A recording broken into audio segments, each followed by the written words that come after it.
17મી નવેમ્બરના રોજ વડોદરા જિલ્લાના કાયાવરોહણના કાકા રામના ફળિયામાં રહેતા અને ખેતીકામ કરતા 65 વર્ષીય અતુલભાઈ હીરાભાઈ પટેલને ભેગા ભાજપે દિલ્હી એટીએસના નામે ફોન કરી તેમના બેંક એકાઉન્ટમાં ₹40 કરોડના ફ્રોડ અંગે તપાસ ચાલી રહી હોવાનું કહીને ધમકાવ્યા હતા. એક દિવસ સુધી ડિજિટલ અરેસ્ટ રાખવામાં આવ્યા હતા. સતત દબાણ અને ભયના કારણે અતુલભાઈએ 17મી નવેમ્બરે વહેલી સવારે ઘરે ઝેરી દવા પીને પોતાની જીવાદોરી ટૂંકાવી હતી. પરિવારજનોને આ ઘટનાની પાછળ કોઈ મોટી છેતરપિંડી થવાની શંકા થતાં તેમને અતુલભાઈના ફોનમાં આવેલા નંબર પર સંપર્ક કર્યો હતો. ભેજાબાજે આઈ કાર્ડ મોકલી પોતે એન્ટી ટેરરિસ્ટ સ્ક્વોડનો ઇન્સ્પેક્ટર ગૌરવ ગ્રોવર હોવાનો દાવો કર્યો હતો. પરિવારજનોનું કહેવું હતું કે ધમકીથી અતુલભાઈને ભયભીત કરી દેવાયા હતા. આ મામલે ડભોઈ પોલીસે તપાસ શરૂ કરી હતી.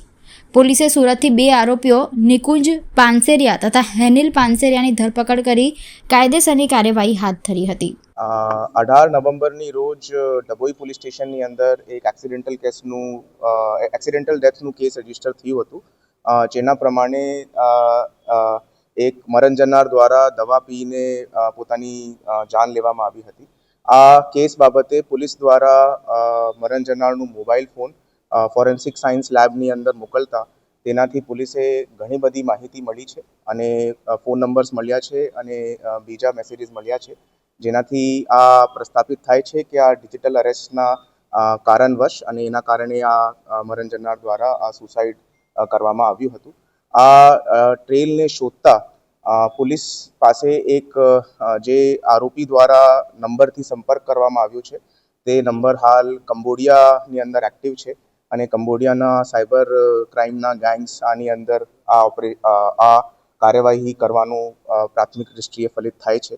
એ સિવાય ફોરેન્સિક એનાલિસિસ કરતા પોલીસ દ્વારા એક બીજું નંબર પણ ફાઇન્ડ આઉટ કરવામાં આવ્યું હતું, જો કે પ્રથમ દૃષ્ટિકોણથી એક નંબર ઓફ ઇન્ટરેસ્ટ હતું અને એ બેંગ્લોરની અંદર નંબર એક્ટિવ હતું. તે નંબરની તપાસ કરતા ત્યાં પોલીસ દ્વારા આ જ ડિજિટલ અરેસ્ટના બીજા એક વિક્ટિમ મળ્યા છે. 65 વર્ષીય રિટાયર્ડ ઇસમનું પણ આ જ ગેંગ દ્વારા બેંગ્લોરની અંદર ડિજિટલ અરેસ્ટ કરવામાં આવ્યું હતું અને જે દિવસે પોલીસ પહોંચી છે એના એક દિવસ અગાઉ જ એ ડિજિટલ અરેસ્ટમાંથી છૂટા પડ્યા છે અને ટોટલ એમની સાથે 50 લાખ રૂપિયાનું ડિજિટલ ફ્રોડ થયું હોય એવી રીતેની કમ્પ્લેન બેંગ્લોરની અંદર રજીસ્ટર થઈ છે. એ કમ્પ્લેનના ફાઇનાન્શિયલ મની ટ્રેલ હાલ પોલીસ જો છે તે ઇન્વેસ્ટિગેટ કરી રહી છે. એ સિવાય આ જો ડિજિટલ અરેસ્ટનું ક્રાઇમ છે તેની અંદર આખું સિમ કાર્ડનું જો નેટવર્ક છે તે નેટવર્ક પૈકી 2 ઇસમોની અરેસ્ટ પોલીસ દ્વારા કરવામાં આવી છે.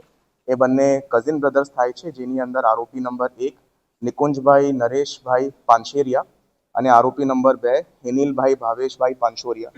એમના દ્વારા 538 સિમ કાર્ડ માટેનું એક વાતચીત બીજા આરોપી દ્વારા થઈ હતી અને એ 538 સિમ કાર્ડ પૈકી 438 સિમ કાર્ડ એમના દ્વારા ડિલિવર કરવામાં આવ્યા હતા અને એ જ સિમ કાર્ડ પૈકી એક સિમ કાર્ડ દ્વારા આ કૃત્ય કરવામાં આવ્યું છે.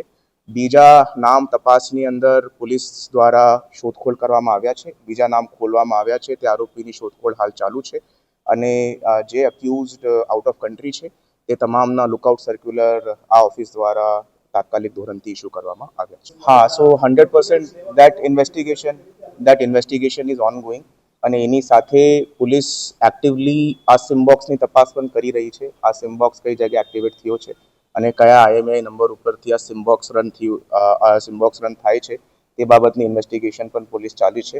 તો તમામ રીતે ફિઝિકલી જો સિમ કાર્ડ જો ડિલિવર કરવામાં આવ્યા છે, જો હાલ કંબોડિયાની અંદર એક્ટિવ છે, તે બાબતની તપાસ ચાલી રહી છે. જે આરોપીઓ આ ક્રિમિનલ ગેંગની સાથે સંડોવાયેલા છે તે બાબતની તપાસ ચાલુમાં આવી છે. ફાઇનાન્શિયલ ટ્રેલ બાબતે હવે અમે એક વિક્ટિમ મળી ગયો છે જો બેંગ્લોરની અંદર જેના ખાતામાંથી 50 લાખ રૂપિયાનો વ્યવહાર થયો છે. તે વિક્ટિમના ફાઇનાન્શિયલ ટ્રેલ થકી અમે લોકો આરોપી સુધી પહોંચવાનો પ્રયત્ન કરી રહ્યા છે. એ સાથે ઇન્ટરનેશનલ મની ટ્રાન્ઝેક્શનનું અગર કોઈ લિંક મળે તે બાબતે અમે સેન્ટર ફોર સાયબર એક્સેલન્સ ગાંધીનગરની પણ મદદ મેળવી રહ્યા છે અને બીજા કોઈ વિક્ટિમ્સ અમે ગુજરાત સ્ટેટમાંથી મળે તે બાબતની પણ અમારી લોકોની એક્ટિવલી જો છે પ્રોસેસ હાલની અંદર ચાલુમાં છે. એ અત્યારે તપાસ ચાલુમાં છે. એ અમે રિમાન્ડ પછી અમે લોકો ફર્ધર ક્વેશ્ચનિંગ